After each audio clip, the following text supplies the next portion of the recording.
an air of hopefulness as we look forward towards the future.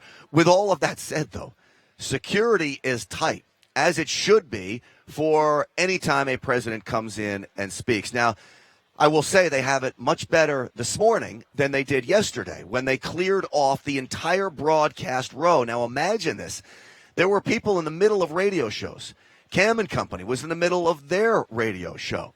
All of them taken off of broadcast row to sweep the area before Mike Pence comes in. Clearly, we want to make sure the vice president and the president are secure, but there was quite a bit of grumbling among the conservative press here about being kicked off of broadcast row. Today, though, the act is together. Secret Service doing a tremendous job out there and getting everybody through in short order. Donald Trump will address a crowd today that is, well, not his base, let's say. He got 15% of the vote last time around during a straw poll here at CPAC. This is Ted Cruz's crowd. Ted Cruz spoke yesterday. You saw him here on this program. Donald Trump, though, I am sure will come to a very warm welcome. And here is my prediction. I believe the president will bring down the House. This is an entertainer, a seasoned entertainer, and you better believe he knows what he's doing. And then, of course, as I said, Wayne LaPierre at 1 o'clock, the head of the NRA. Last night, it was a huge day for the NRA, a huge night for gun owners, and a huge night for Chris Cox, the executive director of the National Rifle Association's Institute for Legislative Action. He got a chance to introduce Mike Pence. And the significance of this cannot be understated. When you think a leader from the NRA is coming to an event like this and introing the vice president, and now the access and ear that not just the leaders of the NRA have, because remember, they are your voices, the 5 million members. You, the 5 million members of the NRA, now have the ear of the president and the vice president. Let's take a look at Chris Cox introducing Mike Pence last night. How's everybody doing? Everybody having a good time? Let me ask you a question. How many of you came to CPAC last year? That's great. Now, how many of you remember what happened 6 days before CPAC started last year? It was February 16th, and American freedom suffered a devastating loss when Justice Scalia unexpectedly passed away. That day, the stakes of the 2016 elections fundamentally changed. This was no longer a fight for the next 4 years. This was going to be a fight for the next 40 years. As you all remember, the Republican primary was still, let's just say, interesting. But we knew Hillary Clinton was either going to win or steal the Democrat nomination. And we knew exactly what Hillary's Supreme Court would look like. For those of us who support the Second Amendment, we knew our gun rights would be gone.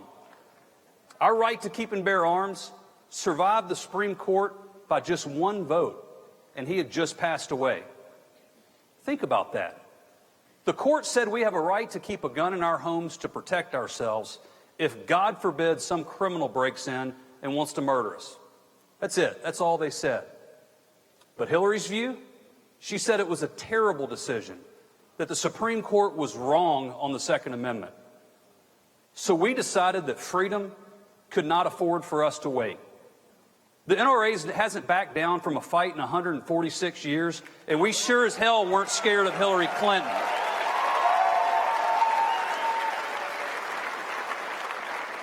So we made the earliest endorsement in our history when we endorsed Donald Trump for president in May. You're happy now, but let me tell you, it was a lonely summer. We were criticized, we were ridiculed by the mainstream media, and you know what? We didn't care, and we didn't flinch. We spent more human resources and more financial resources than ever before. We were going door to door and running TV ads when no other group in America was fighting, because NRA members knew the soul of our country was at stake. It wasn't an easy ride, but there were moments last year when you knew we could win. When Hillary turned her back on law enforcement, you knew Americans across this country weren't with her. When she embraced an open borders philosophy that favored sanctuary cities over the rule of law, you knew in your heart it was wrong. And when she said you were all deplorable, and even worse, irredeemable, you thought maybe this time we the people would fight back. And Donald Trump did just that.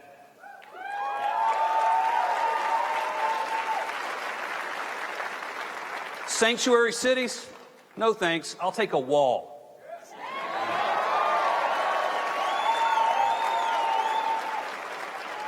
Turn our backs on law enforcement? Absolutely not. They deserve our respect and our thanks, just like the brave men and women in the military.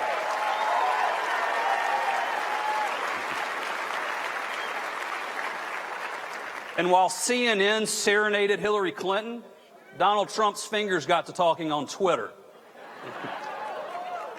But for all the moments when you felt like we had a chance, you know what that moment was for me? When I knew we could win? The moment Donald Trump picked Mike Pence to serve as his running mate.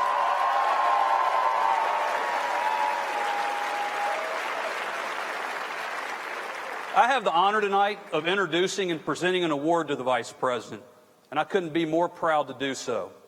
The Charlton Heston Courage Under Fire Award is the highest award presented at CPAC. It's not presented annually. It's only given when a worthy recipient is a parent.